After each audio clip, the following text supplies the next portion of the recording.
All right, guys, this is going to be a short, quick lesson on writing the equation of sine and cosine functions depending on the information that you are given. So let's talk about all the pieces that you need in our equation. So I have my equation here. Just trying to find where it went. Here you go. Here are my standard forms of my equation. So I will have y equals a sine of k theta minus c plus h, or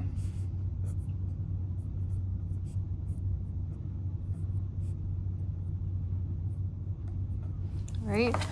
So those are our two equations. So let's talk about my things in here that give me. So if it says my amplitude, that's my A. Okay, so that's right there, straightforward, it would go in there. My vertical shift, also having to do with the height of that, that is going to be equal to my H, right? Those two things are equal. If it says a minus H, it's going to be a minus H. The other things that we need to talk about in here is my phase shift. And my phase shift is equivalent to C over K. So that's where the C and K are going to come. And the last one I need is my period, and my period is 2 pi over k. So depending on what you are given, this is how you're going to find these pieces to plug into your equation up here.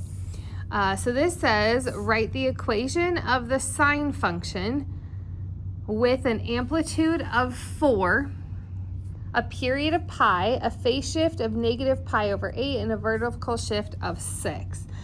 So from our stuff up here, let's figure out what we know. I have an amplitude of 4.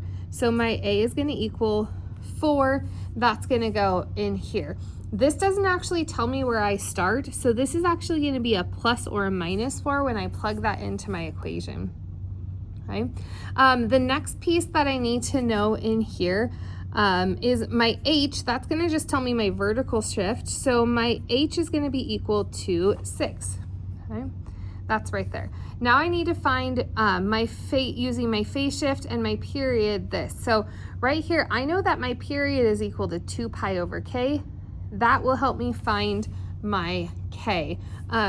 So if I know my period equals 2 pi over k, my period is pi, so I can say pi equals 2 pi over k, and I can solve. So swap these two. K equals 2 over pi, or k is equal to 2.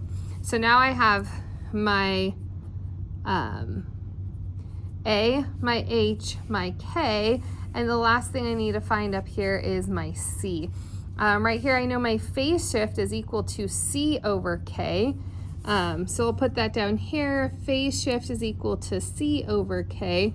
And then right here, I know my phase shift is negative pi over 8. I know my K is 2. All right, and now I'm going to need to solve this. To get that C by itself, I can multiply both sides by 2. And I'll get C is equal to negative 2 pi over 8, or it is equal to negative pi over 4.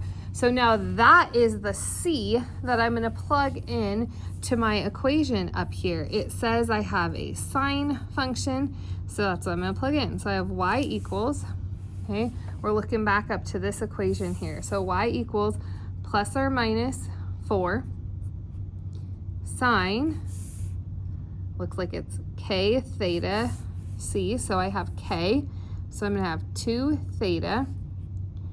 Remember, your c is the opposite, so plus pi over 4c. And then the last thing that goes on the end is your h, and so we have then plus 6. Right? So that is going to be my equation of this here. The equation of this doesn't necessarily have to be in pi form. It doesn't have to be nice numbers. They could end up being decimals depending on what that looks like.